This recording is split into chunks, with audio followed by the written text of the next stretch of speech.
Dans cette vidéo, nous allons voir comment justifier des prix très élevés quand on enseigne une langue en ligne.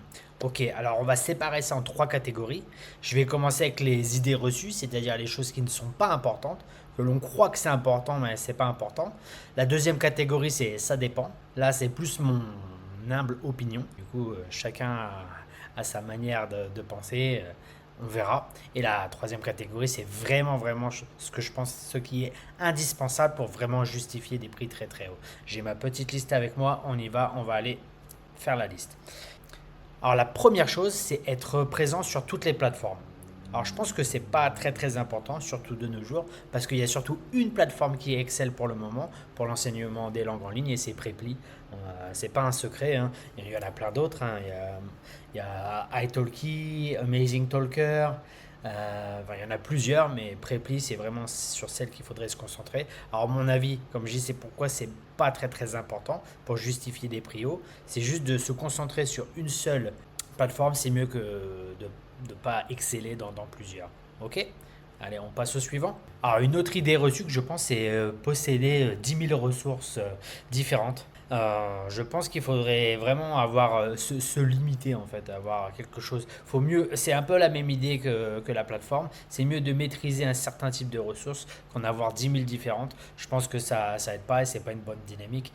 Si les élèves à chaque fois vous les habituez à quelque chose, vous changez, vous repartez, vous allez dans tous les sens sans structure, c'est pas une très très bonne idée. Le mieux, c'est de choisir un curriculum qui vous plaît. Vous pouvez choisir un curriculum de manuel, vous pouvez aller sur ChatGPT pour en créer un, vous pouvez aller sur Internet, il y en a plusieurs, et suivre une trame, c'est quand même mieux, et un peu toujours dans le même style, pas trop se dévier.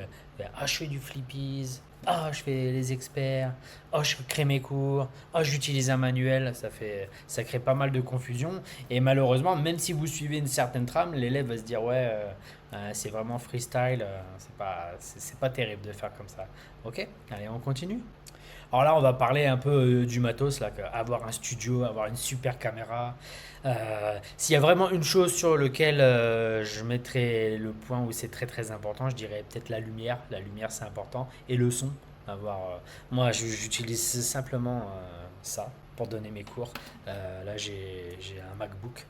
C'est la caméra de mon MacBook. C'est mon micro. J'ai pas de micro. Après, je retravaille le son. Et mes élèves n'ont jamais dit, ouais, il y a une mauvaise qualité, il y a quoi que ce soit. On n'a pas besoin d'un studio. Ouais, il y a un ventilateur derrière moi. Il y a une climatisation ici. Le son. En fait, moi, par exemple, j'utilise Zoom. Et Zoom, par exemple, atténue le son. Ça annule les bruits de fond. Et le son est parfait. Il y a aucun problème avec ça. On n'a pas besoin d'avoir un studio. Il faut quand même avoir une bonne caméra, si possible. Le son, faire attention dans un endroit plutôt calme, une bonne lumière, et c'est tout ce que vous avez besoin. Pas besoin de se prendre la tête avec du gros matos, surtout si vous commencez relax. Ok, allez, on continue. Alors là, une des plus grosses idées reçues, mais là, bon, les goûts, les couleurs, ça ne se discute pas. Être bilingue anglais. Alors, pourquoi c'est pas important pour justifier des prix hauts, ça peut l'être, tout dépend. Mais vous n'avez pas besoin de parler super bien anglais. Parce que tout dépend des cours que vous voulez donner. Par exemple, si votre anglais c'est un peu votre bête noire, pour vous c'est très difficile. Alors occupez-vous simplement des élèves un peu plus avancés. Ça pourrait être une niche par exemple que vous pouvez essayer. Là, vous n'avez pas besoin de parler anglais, juste français, français, français. Et ça peut être un avantage comme ça peut être un inconvénient en fait. Parce que si on parle très très bien anglais, c'est un peu mon cas. Des fois j'ai tendance à parler trop anglais et ça peut être un désavantage. La personne elle est là pour apprendre le français par exemple.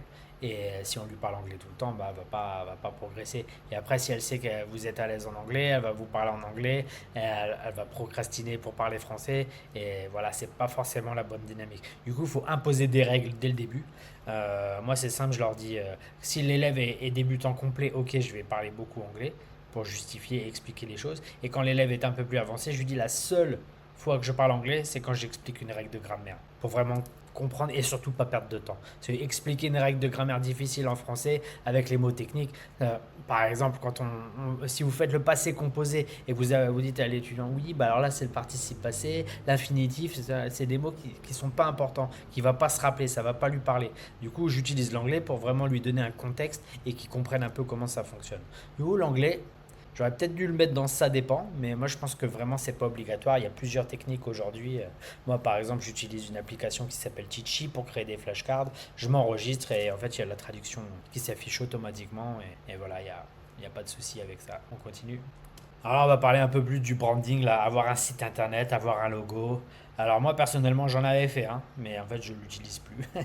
Voilà, quand on est sur une plateforme, on a un profil.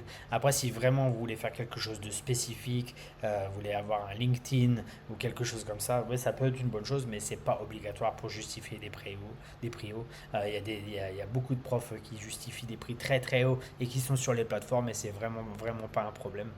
Tout dépend de ce que vous voulez. Si vous voulez vraiment vous professionnaliser et voilà, être sur Google ou sur toutes les plateformes, c'est juste un choix personnel, mais c'est loin d'être obligatoire. Ok. Alors là, les deux dernières croyances, accrochez-vous parce que là ça va être. Je sens que les gens vont pas être d'accord, mais c'est pas grave. Alors la première, c'est vouloir être parfait.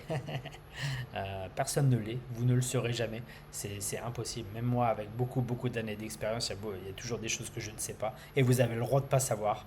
Il y a des jours où vous avez le droit de vous sentir pas en forme, il y a des jours, c'est difficile d'être parfait. C'est comme ça, vous avez le droit. Ça fait partie de l'humanité. Personne n'est parfait, nos élèves ne sont pas parfaits. Moi, je me dis toujours, imaginez si vous êtes d'une humeur massacrante et que votre élève est aussi d'une humeur massacrante. Waouh, comment ça va être le cours? Alors voilà, c'est votre boulot. Essayez d'être le plus zen possible. Faites ce que vous avez à faire, c'est tout. Même dans les moments difficiles, bah, c'est comme ça. C'est votre boulot, faut le faire. Alors, n'essayez pas d'être parfait, ça sert à rien, vous ne le serez pas. Mais essayez d'améliorer entre chaque cours pour pouvoir devenir le meilleur prof possible. Et la dernière chose concernant cette catégorie, c'est savoir toute la grammaire française. Ah, alors, comme vous pouvez l'imaginer, moi avec mon BEP électronique, mon bac pro dessin industriel qui n'a jamais été vraiment bon à l'école, quand je suis devenu prof de français, ça a fait rire beaucoup de gens. Voilà, le seul avantage que j'ai, on va dire, dans ma vie, c'est que j'ai toujours aimé lire et je lis énormément de livres. Du coup, bah, la lecture, ça m'a peut-être aidé, mais c'est pas pour ça que je suis bon en orthographe ou en grammaire. Parler sa langue et après la comprendre en détail, c'est complètement différent. Alors oui, la grammaire est importante, mais on l'apprend au fur et à mesure. Moi, j'ai utilisé plein de techniques pendant des années. Mon élève fait, ah, tu peux m'expliquer ça? Je fais, ouais, ça, c'est pas à ton niveau, c'est un peu trop avancé. Je te l'expliquerai plus tard, sinon tu vas être confus. Alors que j'en avais aucune idée. Du coup, je disais ça parce que je savais pas quoi dire. Du coup, après la leçon, je regardais, je fais, ah ouais. Du coup, j'essayais de me réfléchir, ok, maintenant je comprends la règle de grammaire, je la comprends, ok, mais comment l'enseigner? Et ça c'est très, très, très important. Alors voilà, oui, il n'y a pas besoin de tout savoir. Quand j'ai des élèves très très avancés et qui me demandent des trucs de grammaire, des fois je leur dis bah attends, on va regarder ensemble parce que là, je comprends cette règle, mais je ne sais pas comment l'expliquer. Je lui dis simplement, il n'y a pas de problème. Du coup, on voit ensemble, je dis ah ouais, quand même. Ah, j'avais jamais pensé à ça. Et du coup, on voit ensemble, je dis ah, tu vois ça, et voilà, il y a pas de problème. Ou la grammaire, ne vous prenez pas trop la tête avec ça. Mais c'est important de la savoir, mais vous allez l'apprendre au fur et à mesure. Parce qu'en fait, la majorité des élèves que vous allez avoir, c'est des débutants. Et les débutants, vous faites la grammaire basique. Et ça, vous allez le faire, le refaire, le refaire, le refaire. Et ça va aller tout simplement. Ok. Alors, on passe à la deuxième catégorie qui est ça dépend. Et là, je le répète, c'est juste mon humble opinion. Peut-être que vous ne serez pas d'accord. Il n'y a pas de problème avec ça. Si vous n'êtes pas d'accord, dites-le en bas dans les commentaires. Sans problème. On y va. Alors la première, c'est parce que ça me concerne, être très drôle. Moi j'aime bien me dire que je suis un prof assez relax, assez drôle, mais faut pas dépasser les limites évidemment. Faut vraiment essayer de jauger selon le type d'élève, selon le profil de l'apprenant. Il y a des élèves, ils sont super sérieux, ils veulent vraiment avancer, ils veulent vraiment travailler. Alors une petite vanne de temps en temps, il n'y a pas de problème, mais avec certains élèves, on peut rester vraiment en 100% soi-même, où il n'y a pas de problème, mais c'est plus rare. Il faut rester professionnel, c'est notre boulot. Les gens nous payent pour faire ça. J'ai eu peut-être deux ou trois élèves maximum dans ma carrière où je pouvais parler comme si je parlais avec mon meilleur ami. Où je pouvais vraiment 100% être moi-même. Mais sinon, la majorité, non, non, non. Il faut rester quand même sérieux, faire des petites blagues, détendre l'atmosphère. Mais être très drôle, je pense pas que ça peut justifier des prix énormes. Mais travailler dans une ambiance relaxe, par contre, ça c'est très très important. Et c'est ce qu'on verra plus tard. Allez, on continue. Alors, on va parler du matériel haut de gamme, hein, parce que je vois beaucoup de personnes qui se prennent la tête à vouloir créer des cours parfaits, et ça, franchement, moi je pense que c'est pas important. En fait, je pense que le pilotage du cours reste la façon la plus puissante d'envoyer de la valeur. C'est pas des beaux graphiques, des belles images qui vont changer. On peut me donner une feuille blanche et trois photos, et je peux faire un super cours avec ça. Un cours fun, un cours où j'envoie beaucoup de valeur, où il y a moyen d'étoffer sur pas mal de choses. Alors qu'on peut avoir des super graphiques et un cours pas terrible. Alors les cours haut de gamme, franchement, je suis pas trop fan. Juste des cours simples, efficaces. Surtout, moi, il y a une chose que j'adore faire, par exemple, c'est j'ai appris beaucoup de langues dans ma vie. Et en fait, quand je vais dire quelque chose à l'élève, j'essaie de penser, est-ce que ça pourra vraiment l'aider? Est-ce que c'est quelque chose que moi, par exemple, j'aimerais savoir dire dans la langue que j'apprends? Et en général, c'est oui, j'aime savoir beaucoup de choses, mais il y a plein de choses qui servent à rien. Et ça, il faut essayer de se poser la question. J'ai vraiment une manière unique d'enseigner. J'ai jamais trouvé personne qui donne des cours comme moi je les donne. Et c'est marrant parce que j'ai lu un livre qui s'appelle Fluent Forever. Et ça m'a beaucoup inspiré. Du coup, ça m'a beaucoup inspiré un peu sur la trame à suivre. Je pars toujours en fait sur un débutant complet, par exemple. Ce que je vais faire, c'est que je vais lui apprendre tous les sons. Je veux qu'il maîtrise les sons en français. Moi, c'est mon métier en fait. Si la personne a un accent bizarre ou dit des choses bizarres parce que je fais ça depuis des années, je vais comprendre ce qu'elle dit. Mais l'objectif de la personne, c'est pas d'apprendre le français pour me parler à moi, c'est de parler avec tous les Français. Par exemple, je me dis toujours s'il y a ma maman à côté de moi, ma maman qui est pas bonne en langue du tout, si la personne parle à ma maman, est-ce que ma maman va comprendre? C'est ça qu'on veut. Moi, je comprends parce que j'ai l'habitude, je parle plusieurs langues, du coup, mon cerveau il est habitué à ça et je fais ça depuis des années. Alors qu'une personne, un français commun qui ne parle pas d'autres langues, est-ce qu'il va comprendre? Donc, je mets vraiment au début, on fait du leçon, comment prononcer, les sons nasaux, les différents sons en français, très très important. Et après, on part sur la base et puis tout doucement, on met un peu de grammaire, pas trop, on essaye, enfin, je tâtonne jusqu'à temps de trouver un bon style. Enfin, j'ai vraiment une manière particulière à moi de donner des cours tout en envoyant de la valeur sans stress. Ok. Alors là, on va parler un peu des trucs qui sont ça dépend. J'ai hésité à le mettre dans le c'est pas important ou ça dépend. Et là, on va parler des certifications. Le problème ou des diplômes. Moi, par exemple, j'en ai pas. Concernant l'enseignement en ligne, je n'ai pas du tout de diplôme de français. Et pourtant, je suis à 55 dollars de l'heure. Ça ne m'empêche pas de justifier des prix hauts. Je pense que ça va au-delà. Et on a toujours ce syndrome de l'imposteur. Et moi, ça a été heureusement que j'ai quelqu'un qui m'a aidé là-dedans aussi parce que j'arrivais pas à passer ce cap. Et non, je peux pas, je peux pas. Et la personne fait mais arrête, tu fais des cours en or, tes élèves t'adorent, hein, tu peux justifier des prix hauts. Et en fait, je n'osais pas. Et en fait, le jour où j'ai osé, je fais ah ouais, mais ça posait pas vraiment de problème. Vous voyez un peu, et ce syndrome de l'imposteur, je pense que c'est peut-être quelque chose en France où on nous a on nous a un peu éduqué à avoir un diplôme, c'est très très important. Être certifié, c'est très très important. Alors que bah, pas forcément. On peut avoir ce talent, on peut avoir l'envie, on peut vraiment devenir un prof extraordinaire sans diplôme. Alors si vous n'en avez pas, vous inquiétez pas, c'est loin d'être grave. Le mieux, c'est vraiment l'expérience. C'est vraiment là le top du top. Imaginez, vous faites un diplôme très très très très très académique ou par exemple vous rejoignez la, la- le programme de reconversion dans lequel je travaille et là où on vous apprend directement sur le terrain, on vous apprend directement à créer des automatismes avec des vrais élèves avant de vous lancer. Comme ça, vous savez déjà enseigner. Le diplôme très académique où vous apprenez oui, pourquoi on met le participe passé, oui, pourquoi on dit ça comme ça, ou directement avoir quelques heures sous votre ceinture pour vous avez quelques heures d'entraînement déjà avec un vrai élève, qu'est-ce qui sera le mieux? Voilà, je vous pose la question. Mais c'est simple, c'est en fait l'expérience. C'est en faisant qu'on apprend. Et dans ce métier, c'est l'expérience qui va vraiment vous aider. Du coup, c'est vrai que vous ne pouvez pas justifier des prix élevés si vous avez que 100 cours.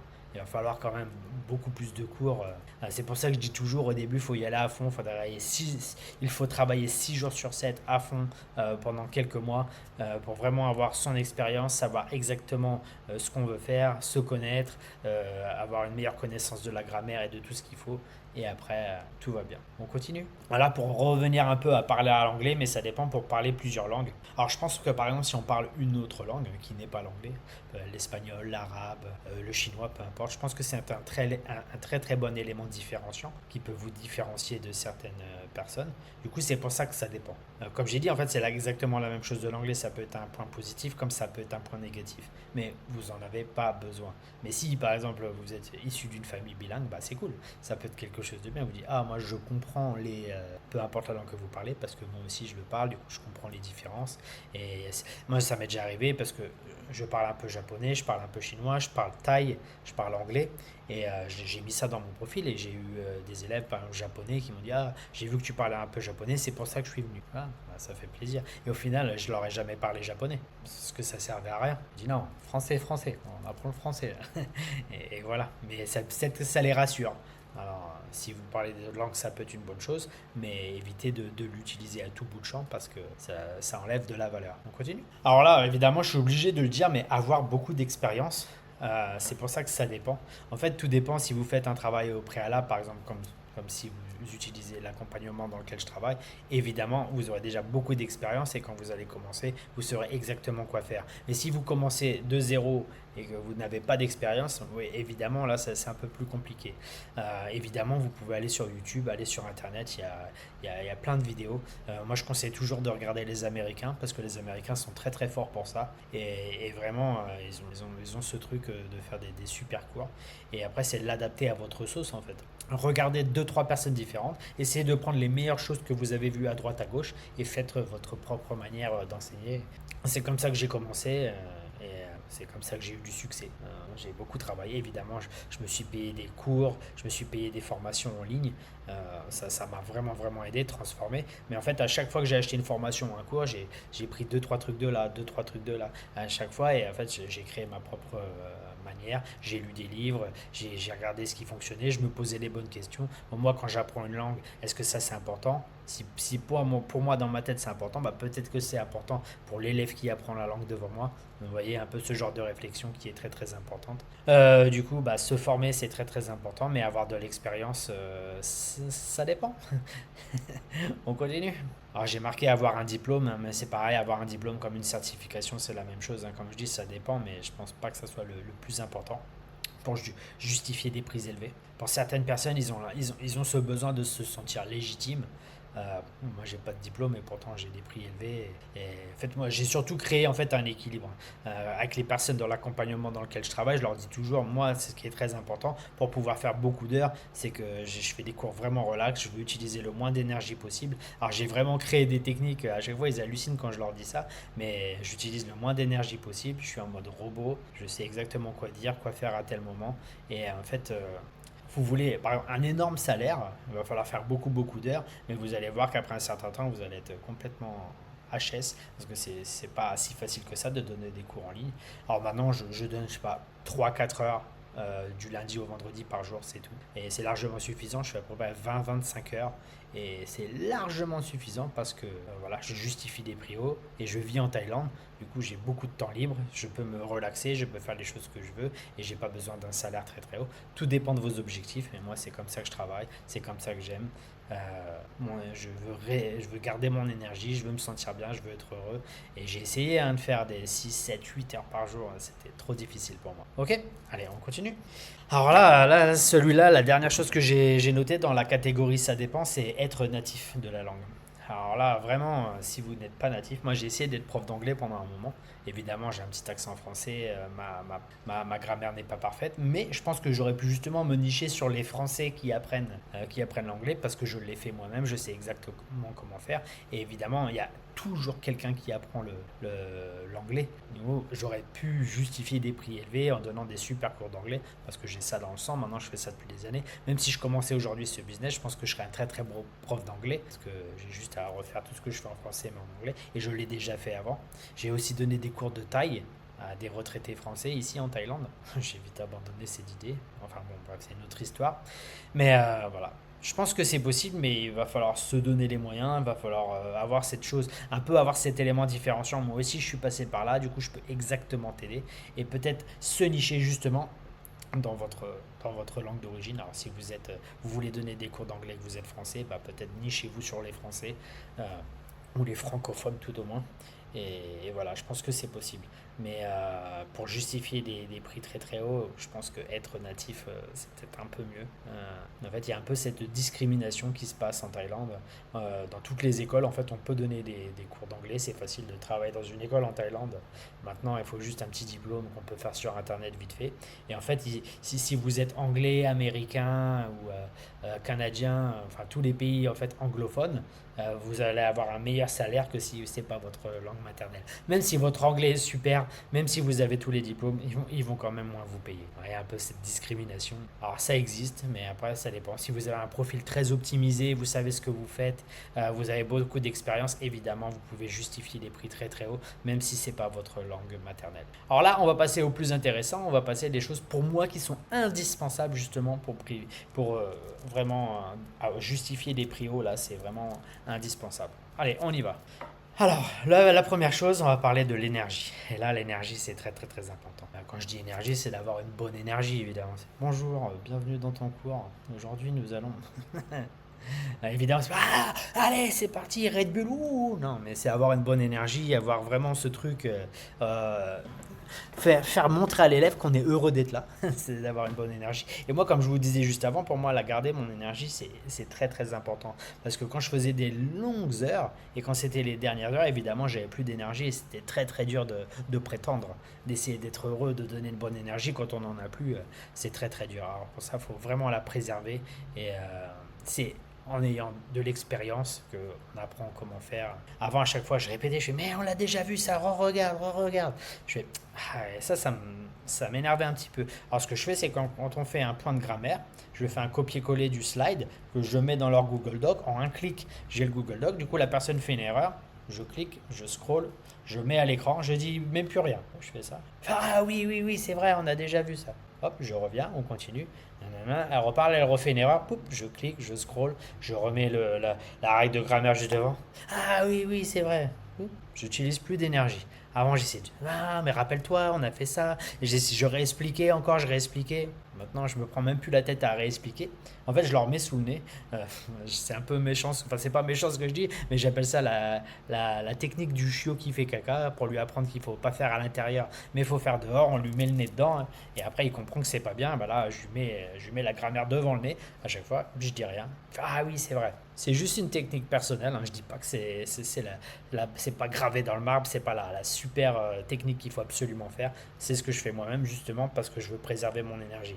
Avant, je donnais beaucoup de ma personne et c'est pour ça que j'étais fatigué. C'est pour ça que j'ai fait beaucoup de burn-out en tant que prof en ligne parce que je donnais trop. Alors que maintenant, c'est pour ça préserver mon énergie, c'est important.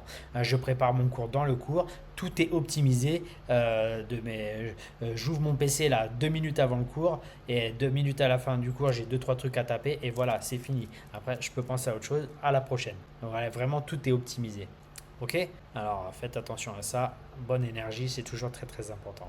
Alors là, on va parler de la confiance en soi. Alors au début, c'est vrai qu'en fait, il faut de l'expérience pour avoir confiance en soi, mais à l'heure d'aujourd'hui, j'ai tellement fait de leçons d'essai, je me rappelle mes premières leçons d'essai, j'étais traumatisé, j'avais peur évidemment, j'avais pas confiance en moi parce que je savais pas ce que je faisais, tout simplement. Aujourd'hui, j'ai vraiment extrêmement confiance en moi. Les leçons d'essai, ça me fait même plus rien. La caméra, elle apparaît, je sais exactement quoi dire à tel moment. Je dis la même chose depuis des années. J'ai fait je sais pas moi, 1000 leçons d'essai peut-être, j'en sais rien. J'ai un taux de conversion qui est vraiment très très bon. Ouais, je suis assez fier de moi. Mais après, il y a beaucoup de travail au préalable aussi. Ce que je fais, quand l'élève achète, je lui envoie un fichier et je lui envoie pas mal de choses. J'envoie déjà de la valeur qu'il a même pas commencé. Et généralement, ça, c'est extrêmement puissant. Mais c'est le sujet pour une autre vidéo. Du coup, avoir confiance en soi, malheureusement, ça vient que avec l'expérience. Du coup, si vous voulez justifier des prix hauts, d'avoir beaucoup d'expérience, et bah évidemment, c'est important, quoi. Vous commencez avec des prix bas pour construire un peu votre confiance en soi, votre expérience, et après, vous pouvez justifier des prix plus hauts. On continue?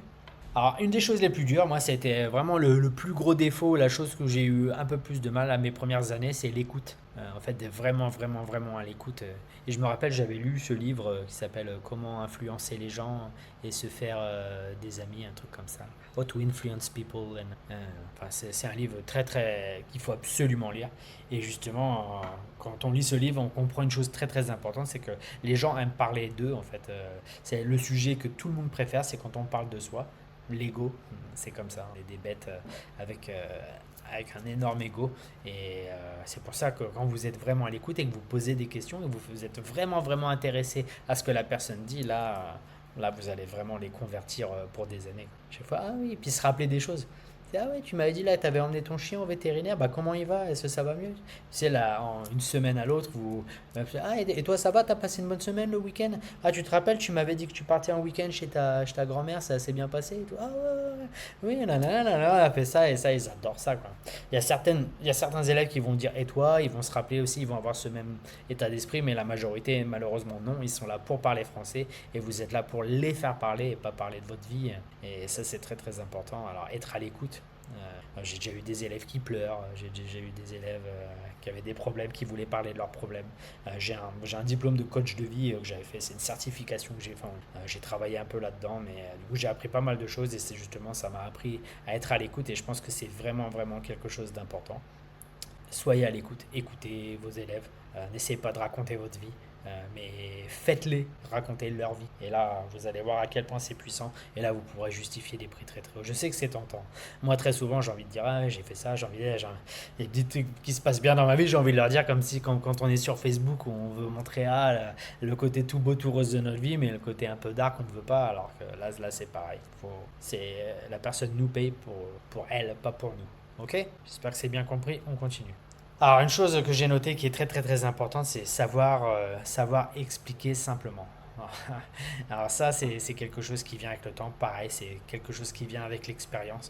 C'est vraiment adapter son français à la personne aussi. Parce qu'au début, on parle oui, oui, comme ça, oui, oui, ça va. Alors que non, il faut parler plus doucement. Il faut utiliser des mots simples. Il faut utiliser des structures qui sont plus faciles. Utiliser des phrases plus faciles. Et ça, c'est vraiment, vraiment dur. Même là, j'essaie de faire ça un peu pour la vidéo. Mais quand je fais une vidéo, je suis moi-même, je pars dans tous les sens. Alors que quand je suis avec mes élèves, j'ai vraiment, je sais pas, mon cerveau il est fou. Ok, là c'est le cours, je suis vraiment dedans et c'est beaucoup plus simple. Surtout quand vous avez des élèves débutants, vous pouvez pas partir dans des grandes phrases. Juste du coup, vous posez une question simple. La personne, vous voyez qu'elle galère, qu'elle répond pas. Ok, alors vous pouvez utiliser l'anglais ou reformuler une dernière fois, encore plus simple si vous voulez. Mais voilà, pas de stress, ne partez pas dans des grands trucs et faites vos explications tout simplement. Moi, il y a une technique que j'adore faire, j'appelle ça en fait apprendre les choses en trois couches. Par exemple, en français, vu qu'il y a toujours des exceptions, il y a toujours du coup, par exemple, le passé composé, je vais dire, ouais, je vais lui apprendre certains verbes avec l'auxiliaire avoir, après je vais faire l'auxiliaire être, et après on va avoir par exemple tous les différents participes passés avec les exceptions. Comme ça, on va pas, si vous lui envoyez toutes les règles d'un seul coup, il va pas comprendre. Du coup, faites les choses au fur et à mesure. Voilà, tout simplement. Ok, on continue. Alors là, bon, il y a peut-être des personnes qui vont pas être d'accord avec moi, mais je pense que la spécialisation, ça peut être une bonne chose hein, pour justifier des prix élevés hein, si on veut faire quelque chose de spécial. Moi, on va dire ma spécialisation, ce que j'ai essayé de réfléchir au préalable, c'est d'avoir une spécialisation générale pour, euh, à- pour, pour attirer le maximum de personnes. Par exemple, en fait, moi, je vous ai parlé de ce livre, la Fluent Forever. En fait, tout ce qui est expliqué dans ce livre, comment apprendre une langue, et ben moi, je le mets en pratique tout dans mes cours. En fait, je crée les flashcards, je donne les règles de grammaire. J'ai un manuel de grammaire que je donne à mes élèves en devoir. Je leur fais vraiment travailler un peu de la répétition, de la répétition. Par exemple, je vais dire comment ça va, il va me dire ça. Je vais lui donner un peu de feedback. Je fais essaie de dire ça, essaie de t'exprimer. Je fais viens, on le refait. Je fais comment ça va? Et là, je fais t'as passé un bon week-end, là il me dit ça, il a fait des fautes, je lui donne du feedback, je fais ok. Est-ce que t'as passé un bon week-end? On le refait, allez. Et là, essaie de dire les bonnes choses, essaie d'exprimer ça. Là, tu voulais exprimer ça, mais tu savais pas, je t'ai donné le vocabulaire, alors réessaye. Et voilà. En fait, les élèves, il y a beaucoup de profs qui disent ouais, c'est bon, je leur ai expliqué, maintenant il a compris, on passe. Non, non, non, faut leur faire refaire, faut être sûr que ça soit rentré, faut les faire répéter, il n'y a pas de problème, vous êtes là pour ça. Et au début, ils trouvent ça. Il y a plein d'élèves où je dis ah, mais ça sert à rien, puis après ils font en fait, ça sert. Maintenant, je m'en rappelle. C'est exactement ce que j'essaye de te dire, c'est pour ça qu'on le fait. Parce que c'est la répétition. Apprendre une langue, c'est que de la répétition, c'est apprendre des choses. Il y a un peu ce cercle vertueux qu'il faut finir. C'est on apprend quelque chose, on essaie de s'en rappeler, on l'utilise, et puis c'est la boucle et la boucle est boucle. C'est dur à dire, la boucle est bouclée. Du coup, on a fait le tour, et ça, c'est très très très important. Alors oui, se spécialiser, mais après, bon, pour justifier des prios, si on est vraiment niché dans quelque chose de spécifique, on peut justifier des prios. Mais moi, j'aime bien rester un peu général pour voir tout type différents profils. Mais une fois de plus, c'est mon humble opinion. Peut-être que j'ai tort. C'est apprendre ou à laisser. On continue. Alors là, une chose qui est pour moi très très très importante, c'est être fiable. Alors quand je dis être fiable, c'est toujours à l'heure, jamais en retard. C'est très très très important. Alors, il y a vraiment trois choses, hein. C'est être toujours à l'heure, être toujours professionnel, c'est très très très important, et être toujours préparé. Alors vous pouvez pas arriver dans le cours, hey, salut, comment ça va? Allez, on y va. Et là, pouf, vous cliquez, pouf, vous préparez, vous mettez tout à l'écran. Non, vous devez être préparé, tout doit être préparé avant le cours. C'est pour ça que je dis, à 2-3 minutes avant le cours, vous venez, vous préparez tout, tout est à l'écran, il n'y a plus qu'à, ça part, il faut être préparé, faut rester professionnel, c'est très très important. Et j'ai vu plein de personnes faire cette erreur-là. Moi-même, j'ai essayé de trouver des profs, mais ça, c'est un peu le problème quand on est prof. Et je peux aujourd'hui dire, je pense être un très bon prof, je pense, hein. Je justifie des prix très hauts, tous mes élèves sont très heureux, il y a des résultats incroyables, du coup, je pense dire que je suis un bon prof. Et quand j'essaie de trouver un prof sur Preply, par exemple, quand j'apprends le japonais, l'espagnol, bah, malheureusement, je trouve pas de bons profs parce qu'ils mettent le vocabulaire dans le chat. Enfin, il n'y a rien, il n'y a pas de structure. Et malheureusement, moi, ça me... Alors, j'essaie de les aider parce que c'est un peu mon caractère. J'aime aider les gens. Je dis, essaie de faire ça. Ah, mais c'est une super idée. Ouais, essaie de faire ça. Mais je suis prof de français sur Preply. Ils voient ma page. Ils font, ouais, ah ouais, quand même. Ils voient les prix. Ils voient tout. Ils voient que j'ai 5 étoiles. Ils peuvent regarder tous mes avis. Enfin, bref. Je leur dis, bah, essaie de faire comme ça. Ou je leur apprends. J'ai eu deux profs où j'avais dû leur apprendre ma manière pour qu'ils le fassent sur moi pour pouvoir vraiment avoir des résultats. C'est comme ça, c'est la vie, je regrette pas, hein, c'était marrant, mais soyez fiable, c'est très très important. Si vous voulez justifier des prios, soyez à l'heure, professionnel, toujours préparé. On continue. Alors là, on va parler des deux dernières choses. Les deux dernières choses sont un peu les plus importantes, hein, si vous voulez vraiment vraiment justifier des prios. Alors, l'avant-dernière, c'est donner envie à l'élève de revenir. Alors là, pour ça, il faut vraiment, comme on dit en français, il faut envoyer du pâté, il faut envoyer du poney, faut que ça soit un truc de fou. Comme je vous l'ai dit un peu plus tôt dans la vidéo, moi, il y a une chose que je fais, c'est que dès que la personne paye, en fait, je lui envoie un fichier où il y a pas mal de choses. Il y a une vidéo, il y a des PDF, il y a des choses comme ça. Déjà, ils sont, ils ont du contenu, des choses à faire, où je leur explique un peu ma technique dans la vidéo. Incroyable. Déjà, ils m'ont même pas encore vu à la caméra. Ils disent, ah, lui, déjà, est super préparé. Il y a ça, je leur dis, ben ça, c'est tous les outils qu'on va utiliser. Je te conseille d'avoir ça de près pour notre leçon. Il y a les trois quarts qui le font, il y en a qui ne le font pas, du coup on prend peut-être une leçon à mettre tout en place pour eux. Mais après quand ils voient à quel point ça fonctionne, ils sont super heureux. Voilà. Et surtout à la fin du cours, je leur envoie aussi des choses. Du coup tout ce qu'on a fait, il faut qu'il y ait une trace écrite. Moi en fait je fais des flashcards, du coup je leur envoie un deck, c'est une pile de cartes de toutes les cartes qu'on a fait, tout le vocabulaire, qu'ils peuvent mettre ils mettent ça dans une application sur leur téléphone et ils peuvent réviser sur leur téléphone tout simplement. Ils ont accès à un manuel de grammaire. Je leur propose, est-ce que tu veux que je te donne des devoirs? S'ils veulent, ok. S'ils veulent pas, je leur donne la liste de choses qu'ils doivent faire entre chaque cours. C'était très important. Et quand on commence un autre cours, je leur fais réviser rapidement ce qu'on a fait avant pour être sûr que c'est assimilé. Moi, je leur dis, j'ai pas envie de perdre mon temps si vous voulez pas faire travailler entre les cours, je donne juste des cours freestyle comme ça, et quand je leur donne ça, après non, non, non, c'est bon, je vais réviser. Parce qu'ils voient, en fait, ils voient que là, le cours perd de la valeur, parce que je leur dis, moi, si tu veux pas te prendre la tête, je vais pas me prendre la tête non plus. Hein, c'est un peu donnant-donnant. Tu me payes pour des résultats, tu ne me payes pas pour un cours. Parce que si tu cherches des informations, tu peux aller sur Google, ChatGPT, tu auras toutes les informations. Mais là, ce que tu cherches, tu cherches tu cherches une expérience humaine et surtout tu cherches des résultats. Et ça, je peux te le donner. Mais il faut que tu me fasses confiance sur le processus. Je t'ai montré ma manière de travailler, apparemment elle te plaît. Alors on part là-dessus. Et après, quand ils ont bien compris ça, bon, voilà, les résultats, ça va. Et puis on passe un bon moment. Vraiment, on voit tout le spectre des choses qu'ils doivent savoir, plus ce que je leur envoie entre les cours. Et ça, bah, c'est très très très important. Ok. Et la dernière chose, pour finir, et pour moi, c'est la chose la plus importante et c'est tout simplement créer du lien avec l'élève. Alors, il y a quelque chose qu'on doit absolument faire quand on commence un cours, c'est ce qu'on appelle le small talk. On va dire, allez, là, le cours, la caméra ça part. Salut, bon, allez, c'est parti, on fait exercice, passé composé et tout. Non, non, non. Ça va, t'as passé un bon week-end. Bon, ok, ok, ok. Bon, qu'est-ce que t'as fait hier soir? Ah, ok, ok, c'est cool. Puis tu rebondis un peu comme ça pendant 5 10 minutes. On parle de la vie, la pluie, du beau temps, comment ça va. Ça, c'est très très important. Et je sais pas, si par exemple vous travaillez sur un sujet spécifique et l'élève fait ah ouais, c'est cool, j'adore ça. Là, il vous donne un énorme indice, j'adore ça. Ça veut dire ok, ok, là tu en pars un peu là-dessus. Ah ouais, pourquoi et tout. Comme je vous ai dit juste avant, à l'écoute. Et ça, être à l'écoute, c'est très très important. Et si vous pouvez vraiment créer du lien avec l'élève. Moi, j'ai des élèves, on est complètement différents. On est vraiment des opposés. Ils sont super sportifs, vegan. Moi, je dis, moi, c'est steak tartare, apéro. Je suis l'opposé. Et pourtant, on arrive toujours à créer du lien. On va toujours trouver quelque chose. Ah, c'est quoi? T'as voyagé là? Eh, moi aussi. Ah, c'est cool, j'adore cette place et tout. Ah, tu vis en Thaïlande? Ah, ouais, ouais, moi, j'y étais. Ah, c'est cool, t'as été où? On trouve toujours quelque chose, en fait, qui nous rassemble, même si on est des personnes complètement différentes. Et ça, je pense que créer du lien, c'est assez simple. Moi, ce que je me dis toujours, la chose en fait qui m'a...